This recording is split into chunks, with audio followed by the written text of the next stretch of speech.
So people think CJ looks pretty salty here, but do you blame him?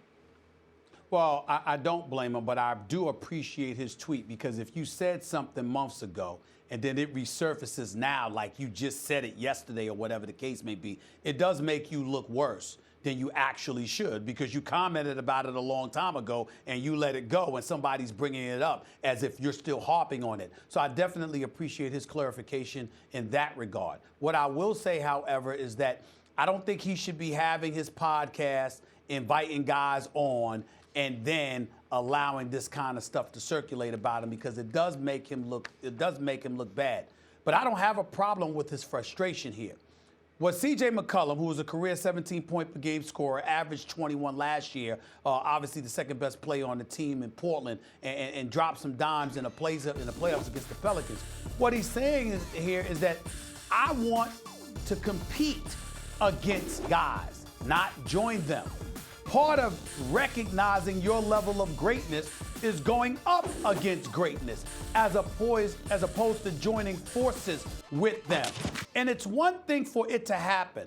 It's another thing entirely for us to speak about it while having no problem with it whatsoever, because it compromises the level of competition that we're selling our sport on. Now, the NBA's popularity has elevated and continues to elevate. A matter of fact, I don't think it's going to be long before they usurp the NFL if things keep transcending the way that they are, because the NBA is doing a marvelous job of promoting its product, building its brand, and attacking issues the way they need to be tackled at the same time. Certainly doing a better job than the NFL.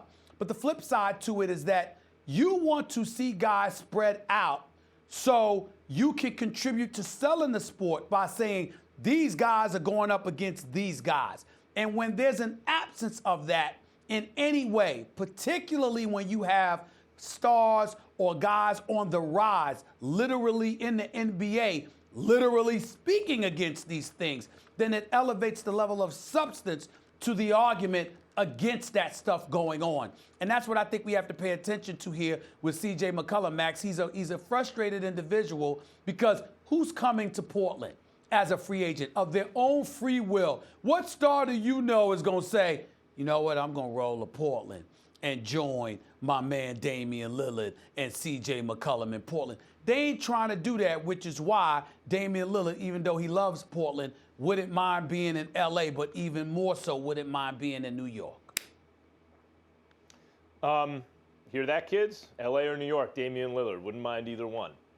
He says I'm told he prefers New York even over LA, just so you know. Boy, the Knicks would love him, and Knicks fans would.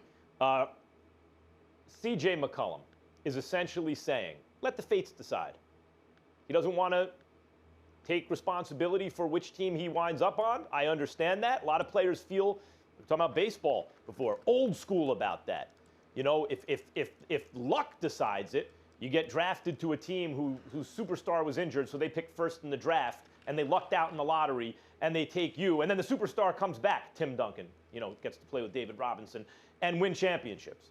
Or, you know, you have a great GM who assembles an incredible team. As long as you're not doing it, the player, that's okay. In other words, it's not about he wants to compete against them, not join them. It's that he doesn't want to join them unless he is joined to them by someone else. Look, I don't expect him to be happy that Thanos got the fifth Infinity Stone. You know, like DeMarcus Cousins signed with these guys, and in the playoffs, watch him get healthy, and then it's just impossible, right? All the superheroes die now because the Warriors can't be stopped. I don't expect CJ McCollum stuck up in Portland. By the way, by his own doing, he signed the extension, over $80 million. I don't blame him. I'd have done the same thing probably, but if I were him. But still, you're right. Who are they going to get up in Portland? They got a good GM, apparently not as good as the Warriors. They have an okay market, not as good as the Warriors and some others. CJ McCollum feels that it's kind of undermines competition maybe, or maybe his competitive fire, were he to make the decision to join forces with more star players. But if the GM makes that decision, or the luck of the draw make that decision, I'm sure that's fine with him. What I'm telling you, Stephen A., is I get his mentality, but the world has changed.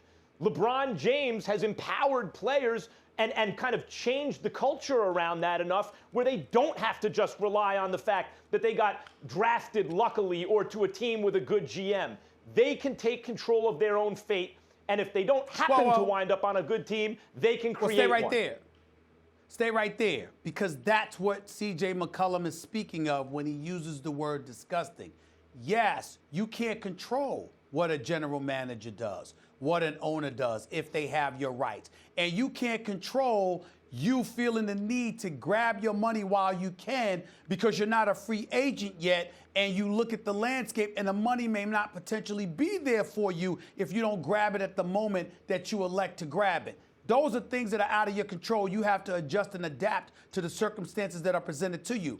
But when you are a player, when you are a competitor, and you make the choice, having an abundance of choices available at your disposal, you make the conscientious choice to join forces as opposed to competing against those stars on your level to solidify and validate your greatness. You're going to have others amongst your contemporaries that have a problem with that because they're saying, damn, what we should be is spread out, all butting heads with one another, trying to make it happen, particularly with the money that we're getting. It's not like joining forces, oh, that's the only way to get money. In today's NBA, the average salary is over $5.5 million.